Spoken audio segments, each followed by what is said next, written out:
जय हिंद दोस्तों, स्वागत है आप सभी का आपके अपने यूट्यूब चैनल स्कोराई क्लासेज में। तो कैसे हो आप सभी? उम्मीद है आप सब लोग स्वस्थ होंगे, मस्त होंगे, जबरदस्त तरीके से अपने एग्जाम की तैयारी कर रहे होंगे। आज की वीडियो में हम देखने वाले हैं आरआरबी एनटीपीसी अंडर ग्रेजुएट के लिए मैथमेटिक्स के टॉप 15 क्वेश्चन।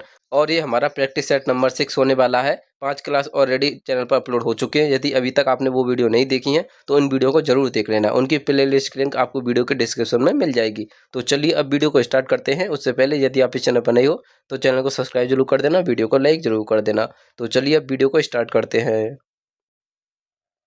तो सबसे पहले आप सभी को हमारा चैनल सब्सक्राइब कर लेना है। हमारे चैनल का नाम है स्कोराई क्लासेस, क्योंकि रेलवे के एग्जाम से संबंधित जितनी भी लेटेस्ट अपडेट हो या पढ़ने के लिए जितनी भी इंपॉर्टेंट सामग्री हो वो आपको हमारे चैनल पर देखने के लिए मिल जाती है। तो चलिए अब क्वेश्चन नंबर फर्स्ट को देखते हैं। हमारा क्वेश्चन नंबर फर्स्ट है, अम्ल और पानी के 30 लीटर मिश्रण में 100/3% अम्ल है और 25% अम्ल वाला मिश्रण प्राप्त करने के लिए कितना पानी मिलाया जाना चाहिए। तो कितना पानी मिलाना होगा हमें 25% अम्ल वाला मिश्रण प्राप्त करने के लिए। तो हमें दे रखा है एसिड और वाटर, हमें दे रखा है एसिड और वाटर, उसके 30 लीटर मिश्रण में 100/3% अम्ल है। तो 100/3% का मतलब क्या हो जाएगा? 100/3% का मतलब हो जाएगा 1/3। कितना हो जाएगा? 1/3 हो जाएगा। यानी कि टोटल मिश्रण यदि टोटल मिक्सर यदि टोटल मिश्रण यदि 3 यूनिट है तो जो एसिड है वो कितनी यूनिट है? 1 यूनिट है। तो वाटर कितना बचा? 2 यूनिट बचा। कितना बचा? 2 यूनिट बचा। वाटर कितना बचा? 2 यूनिट बचा। तो अब हमसे पूछा है 25% वाला अम्ल, 25% अम्ल वाला मिश्रण प्राप्त करने के लिए इसमें कितना पानी मिलाना होगा। तो 25% का मतलब क्या होता है? तो 25% का मतलब होता है, इसे भिन्न में बदलते जाओ तो होता है 1/4। तो 1/4 नहीं, टोटल मिश्रण यदि 4 है तो उसमें एक कितना होना चाहिए? जो अम्ल होना चाहिए वो 1 यूनिट होना चाहिए। यानी कि टोटल मिश्रण यदि 4 यूनिट है तो जो उसमें एसिड है वो 1 यूनिट होना चाहिए और वाटर है 3 यूनिट होना चाहिए। तो हमने इसमें क्या मिला है? हमने इसमें मिला है पानी। हमें इसमें क्या मिला है? हमने इसमें मिला है पानी। तो हमने छेड़छाड़ किसके साथ की है? हमने छेड़छाड़ की है पानी के साथ। हमने किसके साथ छेड़छाड़ की है? पानी के साथ। जो प्रारंभ में एसिड था उतना ही एसिड बाद में होना चाहिए। 1 यूनिट प्रारंभ में एसिड था, बाद में भी 1 यूनिट एसिड है। तो जो अंतर आएगा वो किस में आएगा? वाटर में आएगा। प्रारंभ में वाटर कितना था? 2 यूनिट था, अब कितना हो गया? 3 यूनिट हो गया। यानी कि कितने यूनिट वाटर बढ़ा दिया हमने? 1 यूनिट वाटर बढ़ा दिया।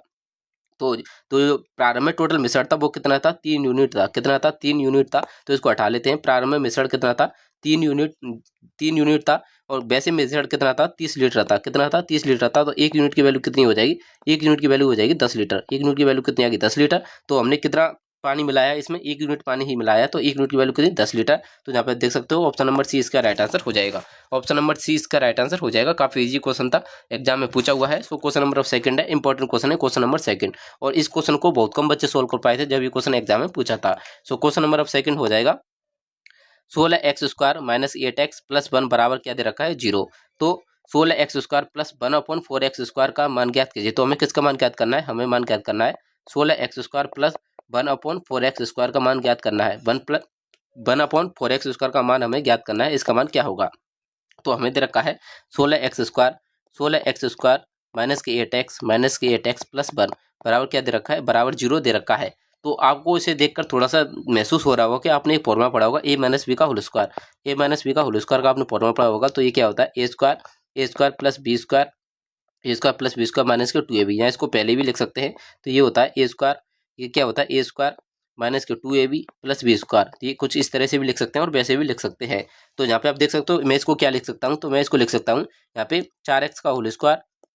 इसे क्या लिख सकता हूँ? 4x का होल स्क्वायर माइनस के 2 गुणा 4x गुणा 1, 4x गुणा 1 प्लस के 1 का होल स्क्वायर, प्लस के 1 का होल स्क्वायर। तो ये क्या बन गया? ये बन गया, ये क्या बन गया? 4x - 1 का होल स्क्वायर। ये क्या बन गया? ये बन गया 4x माइनस, इसको अब इसको हटा लेते हैं। ये फॉर्मूला तो आपको याद होगा, मैंने आपको ध्यान दिलवाने के लिए ये फॉर्मूला लिख दिया था। तो ये क्या बन गया? a² माइनस के 2ab प्लस के b²। तो इसको क्या लिख सकता हूँ मैं? इसको लिख सकता हूँ 4x माइनस 1 का होल स्क्वायर। 4x माइनस 1 का होल स्क्वायर बराबर क्या है? इसका 0। तो 4x माइनस 1 का होल स्क्वायर बराबर क्या आ जाएगा? बराबर आ गया 0। बराबर क्या आ गया? बराबर आ गया 0। तो यहाँ से ये स्क्वायर हटेगा, यहाँ पे वर्गमूल आ जाएगा 0 पे, और 0 का वर्ग 0 ही होता है। तो ये क्या आ जाएगा? 4x - 1 बराबर 0। तो 4x के बराबर हो जाएगा। तो 4x बराबर आ जाएगा 1। तो x की वैल्यू कितनी आ गई? x की वैल्यू आ गई 1/4। x की वैल्यू कितनी आ गई? x की वैल्यू आ गई 1/4। तो यहाँ पे इसका मान धर लेते हैं x का। तो यहाँ पे यदि x का मान धरूंगा तो ये हो जाएगा 16 गुणा 1/4 का वर्ग करेंगे, x की जगह 1/4 लिखेंगे तो ये हो जाएगा 1/16। कितना हो गया? 1/16 हो गया, प्लस 1/4 x की जगह 1/4 लिखेंगे तो 1 यहाँ पे हो जाएगा, 16 ऊपर चला जाएगा, ये हो जाएगा 16। तो 16 से 16 कट जाएगा, यहाँ से 4 से 4 बार, तो ये बन जाएगा 1 + 4। ये क्या बन गया, 1 + 4 बन गया। तो ये कितना आ गया, 5 आ गया। तो यहाँ पे आप देख सकते हो ऑप्शन नंबर 20 का राइट आंसर हो जाएगा। ऑप्शन नंबर 20 क्वेश्चन का राइट आंसर हो जाएगा। और ये काफी इजी क्वेश्चन था, लेकिन बहुत से बच्चे इस क्वेश्चन को पता नहीं जिन कैसे सोल्व करते हैं। तो यदि आपने सोच लिया कि ए माइनस बी का होल स्क्वायर बन सकता है, तो ये क्वेश्चन आसानी से सोल्व हो जाएगा। वरना यदि आप इस क्वेश्चन को सोल्व करते रह जाओगे, ये क्वेश्चन आप पे सोल्व नहीं होगा यदि आपने इस तरीके से इस क्वेश्चन को सोल्व नहीं किया तो। सो क्वेश्चन नंबर 3 को देख लेते हैं। उम्मीद है आपको क्वेश्चन समझ में आया होगा। यदि आपको क्वेश्चन अच्छा लगा हो तो इस वीडियो को लाइक कर देना, चैनल को सब्सक्राइब जरूर कर देना, क्योंकि आपको पढ़ने के लिए जितनी इंपोर्टेंट सामग्री है मैथ में, साइंस में, रीजनिंग में या जीके में, वो आपको हमारे चैनल पर देखने के लिए मिल जाती है। सो क्वेश्चन नंबर 3 है। क्वेश्चन नंबर 3 हो जाएगा, एक पिता की वर्तमान आयु और उसके पुत्र की वर्तमान आयु का अनुपात कितना दे रखा है, 5:2 है। 5 वर्ष के बाद उनकी आयु 7:3 के अनुपात में होगी। तो पिता की वर्तमान आयु ज्ञात कीजिए। तो पिता की वर्तमान आयु हमें ज्ञात करनी, एक है फादर, एक है सन। तो उनकी वर्तमान आयु का अनुपात कितना दे रखा है, तो उनकी वर्तमान आयु का अनुपात है 5:2। कितना है, 5:2 है। कितना है, 5:2। तो अब क्या है, अब से 5 वर्ष के बाद उनका अनुपात कितना हो जाएगा, 7:3 हो जाएगा। 7:3 हो जाएगा। लेकिन यहाँ पे आप देख सकते हो फादर में कितनी की वृद्धि हुई है, फादर की आयु में कितनी यूनिट की वृद्धि हुई है, तो यहाँ पे हुई है 2 यूनिट की वृद्धि। कितनी, 2 यूनिट की वृद्धि हुई है। लेकिन सन की आयु में कितनी यूनिट की वृद्धि हुई है, सन की आयु में 1 यूनिट की वृद्धि हुई है। तो इस वृद्धि को बराबर करने के लिए मैं क्या करूंगा, तो मैं क्या करूंगा, इस वृद्धि को बराबर करने के लिए तो सबसे पहले इसको हटाऊंगा। तो इनका अंतर कितना है, इनका अंतर है 5 का 2 का अंतर है 3 है। तो नीचे किसका मल्टीप्लाई करेंगे, 3 का मल्टीप्लाई करेंगे। और इनका अंतर कितना है, इनका अंतर है 4। तो ऊपर किसका मल्टीप्लाई करेंगे, 4 का मल्टीप्लाई करेंगे। तो ये कितना आ जाएगा, तो ये आ जाएगा 20 रेशियो कितना आ जाएगा, 8। 20 रेशियो 8 आ गया। तो ये कितना आ जाएगा, 21 रेशियो ये क्या आ जाएगा, 9। तो यहाँ पे आप देख सकते हो 1 यूनिट की वृद्धि फादर, 1 यूनिट की वृद्धि फादर की आयु में हुई है और 1 यूनिट की वृद्धि ही सन की आयु में हुई है। तो 1 यूनिट की वैल्यू कितनी हो जाएगी, 1 यूनिट की वैल्यू हो जाएगी 5 ईयर। कितनी हो जाएगी, 5 ईयर के बराबर हो जाएगी। तो हमसे पूछा है पिता की वर्तमान आयु, पिता की वर्तमान आयु कितनी है, 120 यूनिट है। कितनी है, 20 यूनिट है। तो 20 यूनिट की वैल्यू कितनी हो जाएगी, तो 20 यूनिट की वैल्यू हो जाएगी 100 ईयर्स। कितनी हो जाएगी, 100 ईयर्स के बराबर हो जाएगी 20 यूनिट की वैल्यू। तो ऑप्शन नंबर ए इसका राइट आंसर हो जाएगा।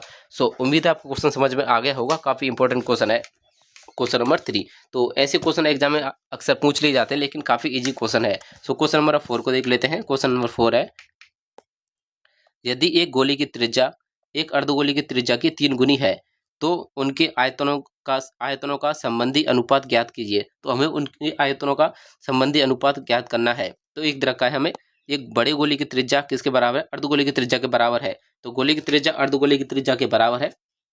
तो बड़े गोली की त्रिज्या मान लेता हूँ आर है, कैपिटल आर। और अर्धगोली की त्रिज्या कितनी है, स्मॉल आर है। तो कैपिटल आर किसके बराबर हो जाएगी, कैपिटल आर बराबर हो जाएगी किसके, 3 गुनी के बराबर। तो ये हो जाएगी 3 स्मॉल आर के बराबर। कैपिटल आर किसके बराबर हो जाएगी, 3 इंटू स्मॉल आर के बराबर हो जाएगी। तो अब हमसे पूछा है उनके आयतनों का अनुपात। तो कैपिटल आर का जो जो बड़े गोला है, जो गोला है उसका आयतन क्या होता है, उसका आयतन होता है 4/3 पाई आर क्यू। क्या होता है, 4/3 पाई आर क्यू। ये हो जाएगा 4/3 पाई आर क्यू। जो अर्धगोला है उसका आयतन कितना होता है, उसका आयतन होता है 2/3 पाई आर क्यू। कितना, 2/3 pi R cube, small R cube. तो यहाँ पे आप देख सकते हो। तो इनका यदि अनुपात लेंगे, तो इनका अनुपात लेंगे तो ये क्या बन जाएगा, यहाँ पे ये बन जाएगा। इनका अनुपात लेंगे तो यहाँ पे अनुपात लगा लेंगे। तो यहाँ पे अनुपात लगा लेंगे तो ये पाई, ये 1/3 पाई, 1/3 पाई, ये तो चला जाएगा। 2 से ये कितनी बार जाएगा, 2 बार जाएगा। तो ये बनेगा 2 इंटू कैपिटल आर की जगह मैं क्या लिखूंगा, 3R लिखूंगा। 3R का ये क्या बन जाएगा, क्यू बन जाएगा। 3R का क्यू बन जाएगा, बराबर क्या आ जाएगा, आर क्यू। बराबर आर क्यू आ जाएगा। तो यहाँ पे क्या है, ये हो जाएगा, यहाँ पे रेशियो, यहाँ पे रेशियो आ जाएगा, बराबर नहीं आएगा, ये रेशियो आ जाएगा। तो ये बन जाएगा 3 का क्यू कितना होता है, 27। और 27 दूनी कितना होता है, 54। तो ये बन जाएगा 54 स्मॉल आर क्यू। रेशियो क्या आ जाएगा, आर क्यू। तो आर क्यू से आर क्यू कट जाएगा। तो ये क्या बन जाएगा, 54/1। क्या बन गया, 54/1 बन गया। तो यहाँ पे आप देख सकते हो ऑप्शन नंबर ए इस क्वेश्चन का राइट आंसर हो जाएगा। तो कैपिटल आर और स्मॉल आर, जहाँ बड़ा गोला और जो अर्धगोला है उनके आयतन का अनुपात कितना आ गया, तो उनके आयतनों का अनुपात आ गया 54:1। तो उम्मीद है आपको क्वेश्चन समझ में आ गया होगा। क्वेश्चन नंबर 5 को देख लेते हैं। क्वेश्चन नंबर 5 है, तो यदि आपको फॉर्मूले याद होंगे तो आप ऐसे क्वेश्चनों को आसानी से सॉल्व कर लेंगे। सो क्वेश्चन नंबर 5 हो जाएगा। उससे पहले यदि अभी तक आपने हमारा चैनल सब्सक्राइब नहीं किया है तो चैनल को सब्सक्राइब जरूर कर लेना। सो क्वेश्चन नंबर 5 है, और ये क्वेश्चन प्रत्येक साल, प्रत्येक ईयर और प्रत्येक एग्जाम में ये क्वेश्चन पूछा जाता है। और रेलवे का कोई सा भी ऐसा एग्जाम नहीं है जिसमें ये क्वेश्चन ना पूछा जाता हो। तो इसको 100% लगा लेना। ये क्वेश्चन आपके एग्जाम में या किसी के भी एग्जाम में, जो रेलवे का एग्जाम दे रहा है, प्रत्येक शिफ्ट में भी ये क्वेश्चन पूछा जाता है।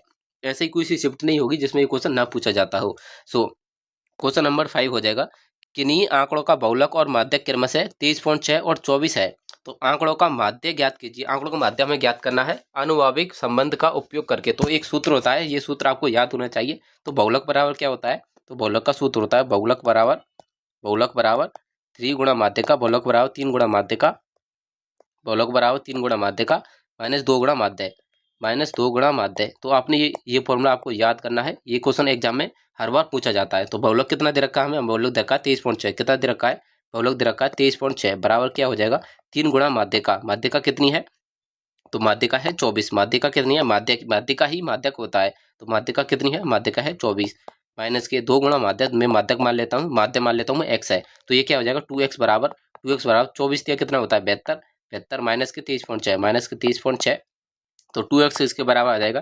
तो ये बराबर आ जाएगा 72 में से 30.6 जाएगा तो ये कितना बन जाएगा, ये बन जाएगा 48.4। किसके, 48.4 के बराबर आ जाएगा। तो 2 से इसको काटेंगे तो कितनी बार कट गया, तो ये कट गया 24 पॉइंट कितना बन गया 24.2 के बराबर आ जाएगा। तो x की वैल्यू कितनी आ गई, या जो माध्य है वो कितना आ गया 24.2 आ गया। तो ऑप्शन नंबर सी इसका राइट आंसर हो जाएगा। तो माध्य कितना आ गया, माध्य आ गया 24.6।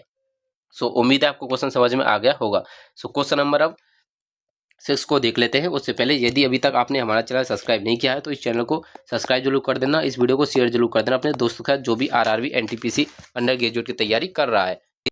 सो अब क्वेश्चन नंबर 6 को देख लेते हैं। क्वेश्चन नंबर 6 है, ए की आय बी की आय से 40% अधिक है और सी की आय ए और बी की कुल आय से 30% कम है। तो ए की आय सी की आय से कितने प्रतिशत कम है।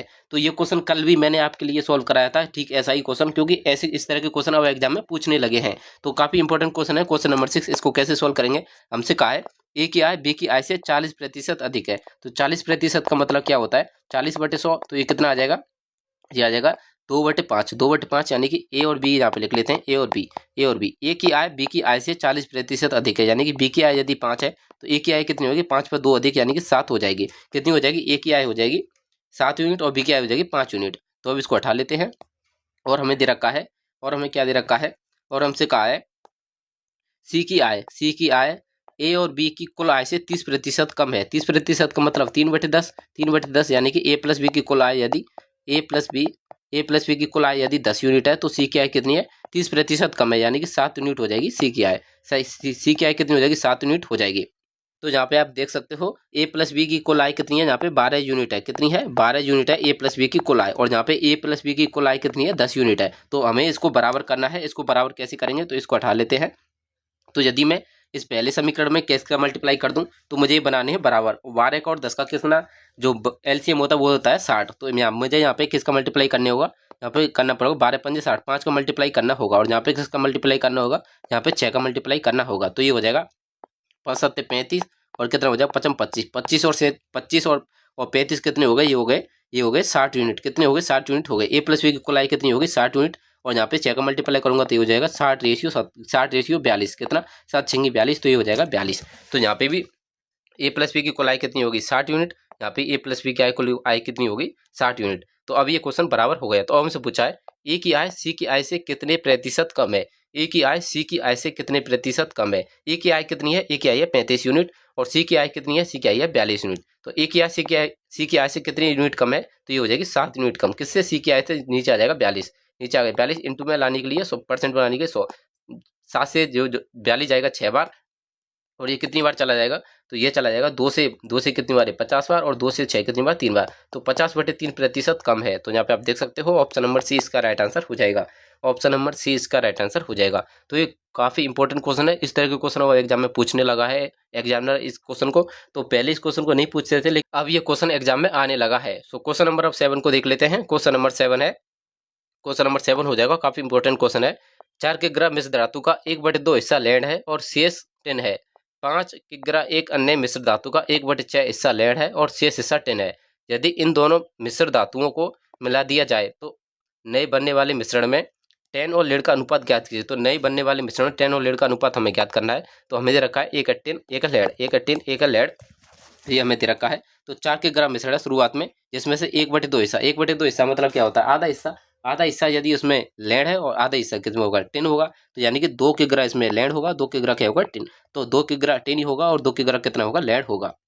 लेकिन अब क्या होता है, अब क्या है, एक और अन्य मिश्रण है जिसमें क्या है 5 के ग्रह का एक अन्य मिश्रण है, उसमें 1/6 हिस्सा लेड है। उसमें क्या है 1/6 हिस्सा लेड है, तो टिन और लेड का अनुपात लिख लेते हैं। 1/6 हिस्सा 5 के ग्रह, यदि 5 के ग्रह का एक अन्य मिश्रण है उसमें 1/6 हिस्सा क्या है लेड, 1/6 हिस्सा 5 के ग्रह का 1/6 कितना हो जाए 5/6, 5/6 होता है, 5/6 हिस्सा हो जाएगा टिन। और क्या है सॉरी 5/6 हिस्सा क्या है 1/6 हिस्सा लेड है, तो ये क्या हो जाएगा 5/6 हो जाएगा, क्या हो जाएगा 5/6 यहाँ पे आ जाएगा।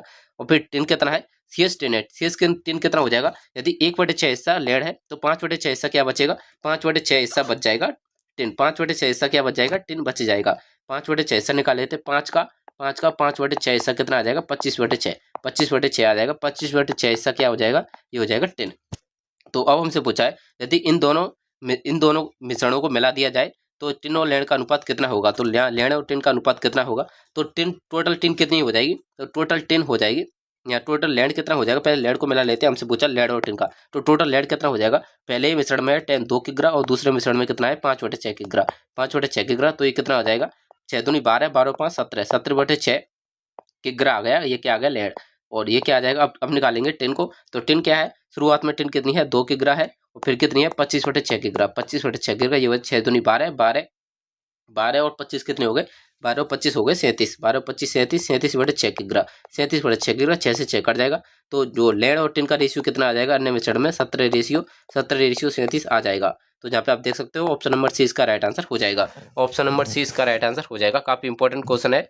सो क्वेश्चन नंबर 7 काफी इंपॉर्टेंट क्वेश्चन है, एग्जाम में पूछा हुआ क्वेश्चन है। सो क्वेश्चन नंबर अब 8 हो जाएगा। यदि ब्याज की गणना वार्षिक चक्रवृद्धि आधार पर की जाती है तो किस वार्षिक ब्याज की दर पर एक निश्चित राशि 2 वर्षों में दोगुनी हो जाएगी। दशमलव के एक स्थान तक पूर्णांकित उत्तर दीजिए। दशमलव के एक पूर्णांक तक हमें इसका उत्तर देना है। तो हमसे पूछा है एक धनराशि है वह 2 वर्षों में दोगुनी हो जाती है, तो ब्याज की दर क्या होगी, और जो ब्याज है वो किस पर संयोजित होती है, चक्रवृद्धि ब्याज पर आधारित संयोजित होती है या चक्रवृद्धि आधार पर संयोजित होती है। तो यदि धनराशि दुगनी होती है, यदि धनराशि दुगनी होती है तो ब्याज कितनी होती है, ब्याज होती है 100%। ब्याज कितनी होती है, ब्याज होती है 100%, यानी कि आपने किसी को 100 रुपये दिए, और आपको कितने मिलेंगे फिर 200 रुपये मिलेंगे, तो आपको ब्याज कितनी मिली 100 रुपये आपको ब्याज मिली, तो 100% ही कितनी मिल गई ब्याज आपको मिल गई। तो यदि ब्याज की दर 100% हो जाएगी तो तभी राशि 2 वर्षों में तभी आपकी राशि दोगुनी हो जाएगी। लेकिन ये कितने समय में होना चाहिए, 2 वर्षों में होना चाहिए। तो यहाँ पे आप देख सकते हो सबसे पहले इसको कैसे सॉल्व करेंगे, इसको सॉल्व करेंगे हम ऑप्शन से सॉल्व करेंगे। तो यहाँ पे सबसे इजी ऑप्शन मुझको दिख रहा है 40%, तो 40% का मैं सक्सेसिव से इसको भी सॉल्व कर सकते हैं, तो मैं इसको सॉल्व करूंगा सक्सेसिव से। तो मैं इसको लेके चलूंगा 40%, समथिंग 40% ही मैं इसको लेके चलूंगा। तो पहले वर्ष में उसको 40% ब्याज प्राप्त होगी, दूसरे वर्ष में उसको 40% ब्याज प्राप्त होगी, तीसरे वर्ष में कितने होगी 40 की 40%, 40 की 40% किसके बराबर हो जाएगी, तीसरे वर्ष में प्राप्त हो जाएगी। तो 40 40 80, 40 40 80, और ये कितना हो 0 से 0 कट जाएंगे 16, 80 और 16 कितने हो गए 96। यदि 0.4 को भी आप लगाओगे तो ये 97 पॉइंट समथिंग ही बैठेगा या 97 के समथिंग बैठ जाएगा। तो ब्याज कितनी प्राप्त हुई 97% ब्याज प्राप्त हुई, 100% ब्याज प्राप्त नहीं हुई। तो ऑप्शन नंबर सी तो इसका राइट आंसर नहीं होगा, ऑप्शन नंबर सी तो इसका राइट आंसर नहीं होगा। तो यदि ऑप्शन नंबर सी इसका राइट आंसर नहीं है तो ऑप्शन नंबर डी भी इसका राइट आंसर नहीं होगा, ऑप्शन नंबर डी भी इसका राइट आंसर नहीं होगा। क्यों नहीं होगा, क्योंकि 40% से ही 100% ब्याज प्राप्त नहीं हो रही है, तो 39% से भी ब्याज 100% प्राप्त नहीं होगी। तो हमें क्या चाहिए 97% तक तो समथिंग ये पहुंच गया, तो हमें उसकी थोड़ी और ज़्यादा चाहिए, यानी कि थोड़ा और ज़्यादा चाहिए, समथिंग 41% से ये 100% ब्याज प्राप्त हो जाएगी हमें, यानी कि ऑप्शन नंबर ए इसका राइट आंसर हो जाएगा। एप्रॉक्स मेथड से आसानी से सॉल्व हो जाएगा। यदि 44% आप लगाओगे तो ये बहुत ज़्यादा हो जाएगी, ये हो जाएगी समथिंग 110% के समथिंग, 110% के समथिंग हो जाएगी, जो कि इसका आंसर नहीं होगा। तो ऑप्शन नंबर ए इसका राइट आंसर हो जाएगा। एप्रॉक्स मेथड से आसानी से ये क्वेश्चन सॉल्व हो जाएगा। सो उम्मीद है आपको क्वेश्चन समझ में आ गया होगा। क्वेश्चन नंबर 9 को देख लेते हैं। क्वेश्चन नंबर 9 है, क्वेश्चन नंबर 9 हो जाएगा, एक व्यापारी 25% की छूट देकर 25% का लाभ अर्जित करता है।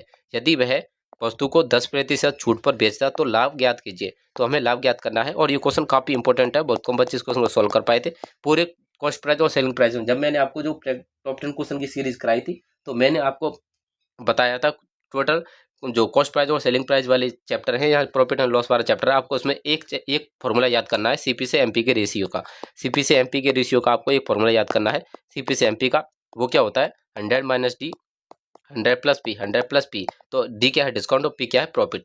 तो ये क्या हो रहा है डिस्काउंट कितना दे रहा है, तो ये हो जाएगा 100 माइनस 25, ये क्या हो जाएगा 100 माइनस 25 और ये कितना हो जाएगा 100 प्लस 25। प्रॉफिट कितना है उसको 25% ही उसका प्रॉफिट है। तो ये हो जाएगा 75 अपन कितना हो जाएगा 125। तो 25 को काटेंगे तो 25 से 3 बार, 25 से 5 बार, यानी कि तीन यूनिट उसका कॉस्ट प्राइस है। तो उसका 5 यूनिट कितना होगा उसका मार्क प्राइस होगा। तो मैं मान लेता हूँ उसका कॉस्ट प्राइस है 300 रुपये, मैं मान रहा हूँ उसका कॉस्ट प्राइस है 300 रुपये और मार्क प्राइस कितना है, मार्क प्राइस है उसका 500 रुपये, यानी कि वह 300 की वस्तु को 500 रुपये मार्कअप करता है या 500 रुपये उस वस्तु को अंकित करता है। यदि वह वस्तु को 10% की छूट पर बेचता है, यानी कि 500 रुपये वाली कोई अंकित 500 रुपये वाली अंकित मूल्य वाली कोई वस्तु है, यदि वो उस पर 10% की छूट दे देगा, 500 रुपये पर 10% की छूट दे देगा तो कितनी की छूट देगा 50 रुपये की। तो वस्तु को कितनी की बेचेगा 450 में बेच देगा। तो वस्तु को किस में बेच देगा 450 में वस्तु को बेच देगा। तो उसका लाभ ज्ञात कीजिए, तो उसका लाभ ज्ञात कीजिए। तो उसे लाभ कितने का हो जाएगा, तो उसे लाभ हो जाएगा 150 रुपये का। उससे लाभ कितने हो जाएगा 150 रुपये का लाभ हो जाएगा। कितने पर 300 पर उसका लाभ हो जाएगा 150 रुपये का। परसेंट पर डालने के लिए 100, 150 से 300 2 बार, 2 से 100 है कितनी बार चला जाएगा 50 बार। तो उसका लाभ कितना हो जाएगा 50% का लाभ हो जाएगा। ऑप्शन नंबर डी इसका राइट आंसर हो जाएगा। पूरे डिस्काउंट वाले चैप्टर में आपको सीपी से एमपी का जो रेशियो है निकालने का सूत्र है, आपको सिर्फ इसी सूत्र को याद करना है। ये सूत्र क्या होता है, सीपी से एमपी निकालने का फॉर्मूला ये होता है 100 माइनस डी अपॉन में 100 प्लस पी। सो उम्मीद है आपको क्वेश्चन समझ में आ गया होगा। यदि आपको क्वेश्चन समझ में आ गया है तो क्वेश्चन नंबर 10 का आंसर आपको कमेंट बॉक्स में देना है। इसका आंसर आपको कमेंट बॉक्स में देना है। यदि ये क्वेश्चन आपको सॉल्व नहीं होता है तो कमेंट कर देना, मैं इसको नेक्स्ट प्रैक्टिस सेट में इसको सॉल्व करा दूंगा। सो इसका आंसर आपको कमेंट बॉक्स में देना है। इसका आंसर अब आपको कमेंट बॉक्स में देना है। तो उम्मीद है आपकी वीडियो आज की वीडियो आपको समझ में आई होगी। यदि वीडियो आपको अच्छी लगी हो तो वीडियो को लाइक कर देना, चैनल को सब्सक्राइब कर देना और इस वीडियो को शेयर जरूर कर देना अपने दोस्तों के साथ। तो मिलते हैं नेक्स्ट वीडियो में, जब तक के लिए जय हिंद जय भारत।